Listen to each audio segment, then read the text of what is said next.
The divisions of the gatekeepers.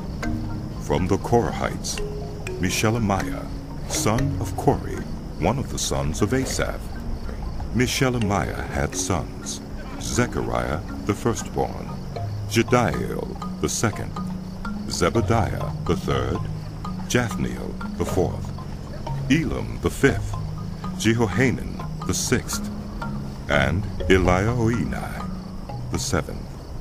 Obed-Edom also had sons: Shemaiah the firstborn, Jehozabad the second, Joah the third, Sacar the fourth, Nethanel the fifth, Ammiel the sixth, Issachar the seventh, and Peullethai the eighth, for God had blessed Obed-Edom.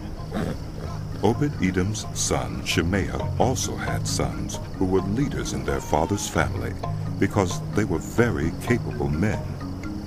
The sons of Shemaiah: Othni, Rephael, Obed and Elzabad. His relatives Elihu and Semakiah were also able men. All these were descendants of Obed-Edom. They and their sons and their relatives were capable men with the strength to do the work. Descendants of Obed-Edom, 62 in all. Meshelemiah had sons and relatives who were able men, 18 in all. Hosa the Merarite had sons: Shimri the first, although he was not the firstborn, his father had appointed him the first. Hilkiah the second, Tabaliah the third, and Zechariah the fourth. The sons and relatives of Hosa were 13 in all. These divisions of the gatekeepers, through their leaders, had duties for ministering in the temple of the Lord, just as their relatives had. Lots were cast for each gate, according to their families, young and old alike. The lot for the east gate fell to Shelemiah. Then lots were cast for his son Zechariah, a wise counselor, and the lot for the north gate fell to him. The lot for the south gate fell to Obed-Edom, and the lot for the storehouse fell to his sons. The lots for the west gate and the Shallokith gate on the upper road fell to Shuppim and Hosa. Guard was alongside of guard.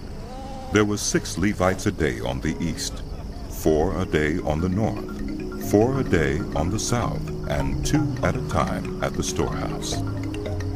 As for the court to the west, there were 4 at the road and 2 at the court itself.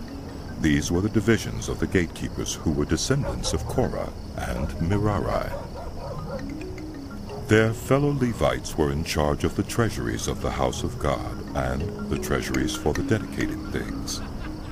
The descendants of Laden, who were Gershonites through Laden, and who were heads of families belonging to Laden the Gershonite, were Jehioeli.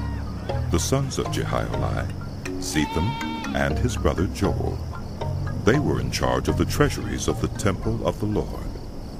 From the Amramites, the Israelites, the Hebronites, and the Uzzielites, Shubael, a descendant of Gershom, son of Moses, was the official in charge of the treasuries. His relatives, through Eliezer, Rehabiah his son, Jeshaiah his son, Joram his son, Zichri his son, and Shelomith his son. Shelomith and his relatives were in charge of all the treasuries for the things dedicated by King David, by the heads of families who were the commanders of thousands and commanders of hundreds, and by the other army commanders. Some of the plunder taken in battle they dedicated for the repair of the temple of the Lord, and everything dedicated by Samuel the seer, and by Saul, son of Kish, Abner, son of Ner, and Joab, son of Zeruiah, and all the other dedicated things were in the care of Shelomith and his relatives. From the Israelites, Kenaniah and his sons were assigned duties away from the temple as officials and judges over Israel. From the Hebronites, Hashabiah and his relatives, 1,700 able men, were responsible in Israel west of the Jordan for all the work of the Lord and for the king's service. As for the Hebronites, Jeriah was their chief according to the genealogical records of their families. In the 40th year of David's reign, a search was made in the records, and capable men among the Hebronites were found at Jazer in Gilead. Jeriah had 2,700 relatives who were able men and heads of families, and King David put them in charge of the Reubenites, the Gadites, and the half-tribe of Manasseh, for every matter pertaining to God, and for the affairs of the king.